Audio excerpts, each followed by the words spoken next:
کودک ها از چند سالگی باید نماز خوانند. کودک از حالت بلاغتش باید که در گردنش نماز خواندن فرض می شود. اما اگر پیش از بلاغت، یعنی از سن 6 سالگی و 7 سالگی کودک نماز خوان شود، تا وقتی بلاغتش خداوند ثوابش در نامه اعمال پدر و مادرش نوشته می‌گرداند. و سن بلوغ یعنی بلاغت، پسر 12 ساله هست و دختر 9 ساله. البته بعضی از فقها گفتن که بعضی انسان‌های دردمند، بعضی انسان‌های معیبی خراب و لاغری هستن که اونها دیر به بلاغت میرسن، تا سن 14 سالگی میکشیده، چی پسر باشه چی دختر. انسانی که یعنی دردمند باشه، یعنی وقتی بلاغت انسان همون لحظه ای است که مرد باشه احتلامی میشوه، به لهجه خودمون میگیم شیطانش میزنه.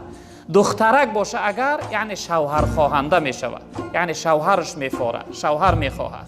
از همون حالت بلاغت انسان میرسه، همون حالتش که پیدا شد در بالاش، در گردنش نماز فرض میشوه، روزه گرفتن فرض میشوه، یعنی امرهای شریعت در گردنش فرض میشوه. اما اگر پیش از این، یعنی دختر پیش از 9 سالگیش، پسر پیش از 12 سالگیش وقت عبادت کرد، نماز خوان شد، او شخصیت ثوابش در نامه اعمال پدر و مادرش نوشته میشه.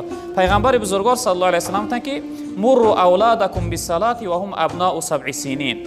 تان فرزنداتون امری به نماز کنه از سن 7 سالگی، یعنی تا اینکه به نماز عادت کنه. وقتی 9 ساله و 10 ساله و 12 ساله شد، وقتی نمازش گفتی سختش نرسه، ناراحت نشود. ای سن کودکی، ای سن 7 سالگی پیغمبر بزرگوار صلی الله علیه و سلم که امری به نماز کنه کودکاتون.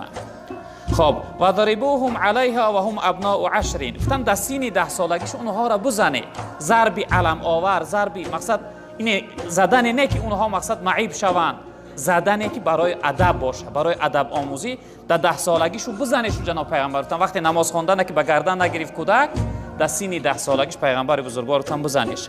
و فرقوا بینهم فی المضاجع. ای سن 10 سالگی پیغمبر بزرگوار گفتن دختر از پسر جای خوابشون علاحده کنه، جدا کنه. اگرچه خواهرش باشه، اگرچه اپش باشه، شاید که وقتی که مقصد شوهر خواهنده شده و بلاغت رسید، این شیطان فریب میکنه. شیطان چی انسان‌های بزرگ از راه زده، های بیچاره طفل کودک چی است؟ با همین خاطر پیغمبر بزرگوار گفتن کودک ها را از سن 10 سالگی جاهای خوابشون علاحده کنه، یعنی که یک جای نباشه.